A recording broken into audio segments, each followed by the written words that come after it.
Distraction. बहुत से लोगों का ये सवाल होता है कि अपने गोल के लिए हम कैसे लगे रहें, जो भी डिस्ट्रैक्शन होते हैं उनसे कैसे डील करें। तो यार कोई भी हम काम करने बैठते हैं ना तो डिस्ट्रैक्शन देखो उसमें होता ही होता है।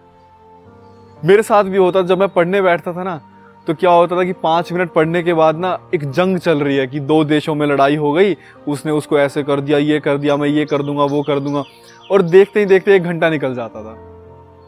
किसी के लिए डिस्ट्रैक्शन ये है कि यार कोई एक्स के लिए सोच रहा है, किसी के लिए डिस्ट्रैक्शन है कि यार अगले महीने का जुगाड़ कैसे हो पाएगा पैसों का। लेकिन जो हम काम कर रहे हैं हमारा उस पर ध्यान नहीं लग पाता है। बहुत कॉमन चीज है ये। तो बहुत से लोगों के सवाल थे कि आप कैसे डील करते हैं। देखो यार, जब मैं पढ़ता था तो मेरे साथ भी होता था ऐसा, लेकिन क्या हुआ, जैसे जैसे बड़े हुए मैंने काम करना शुरू किया, जैसे अभी मैं जो भी काम वगैरह कर रहा हूं तो मेरे सामने ना एक गोल दिखाई दे रहा है कि मुझे ना ये अचीव करना है।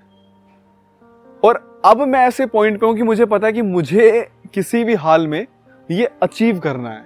इसके अलावा अब मेरे पास कोई और ऑप्शन नहीं है, कोई और बैकअप नहीं है। देखो यार, ये सब ना हमारे दिमाग का खेल होता है। आप कितना इसको शांत कर रहे हो। कई लोग इसको मेडिटेशन से शांत करते हैं, कई लोग अपने गोल्स पे इतना ज्यादा फोकस करते हैं कि वो पूरी दुनिया को भूल जाते हैं। तो ये ना सिर्फ और सिर्फ आपके ना यहां पर है कि आप कितना उस चीज के बारे में सोच रहे हो, कितना आपको अपने गोल पर ध्यान देना है। एक चीज हमेशा याद रखना कि हर एक चीज जो लाइफ में होती है ना वो टेम्पररी है, पर जो चीज कंसिस्टेंट है, जो चीज परमानेंट है, वो तुम हो। अब अगर तुमने खुद पर काम नहीं किया, खुद के गोल से अगर तुम डिस्ट्रैक्ट हो रहे हो, किसी और का नुकसान नहीं होगा। जब हम छोटे होते हैं तो हमें ये चीजें समझ नहीं आती हैं। हमारे पास यार इतना ये रहता है कि ठीक है यार, नहीं पढ़ा तो कल के टेस्ट में कम नंबर आ जाएंगे, क्या हो गया। पर अब जो है ना, हम अफोर्ड नहीं कर सकते हैं हारना।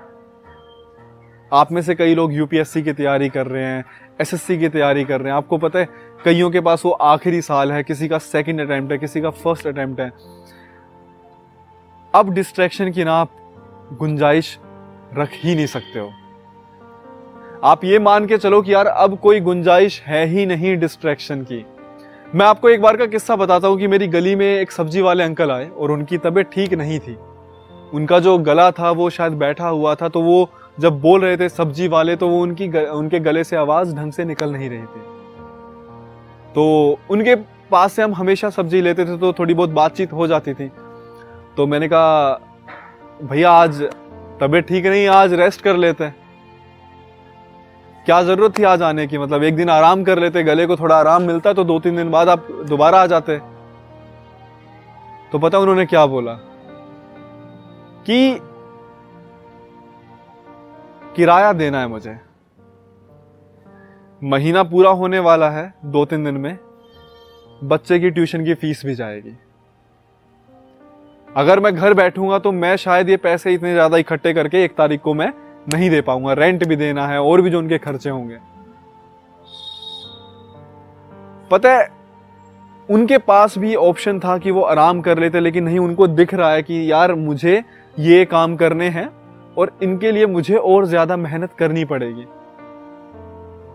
पता है डिस्ट्रैक्शन चाहे कितना भी आए ना, अपने हालातों को उनके सामने रखो। यार ये मौका दोबारा नहीं आता है। ये फिल्मों में होता है कि life gives you second chance. Competition इतना ज्यादा है ना कि अगर गिर जाओगे ना तो कोई आपको उठाने के लिए ना हाथ भी नहीं देगा। इतना टफ कंपटीशन, अगर नीचे गिर जाओगे ना तो लोग पता है आपके ऊपर पैर रखकर आगे निकलेंगे कि तुम दोबारा उठने की हिम्मत भी ना रख पाओ। और सुनो, ये जो निकलेंगे ना आगे तुमसे, ये और कोई नहीं होंगे, ये तुम्हारे ही सगे होंगे। इतना टफ कंपटीशन है। हंसते मुस्कुराते यार आगे बढ़ते चलो, और लाइफ में चाहे कैसी भी सिचुएशन क्यों ना आ जाए, कभी भी बस मुस्कुराना मत भूलना।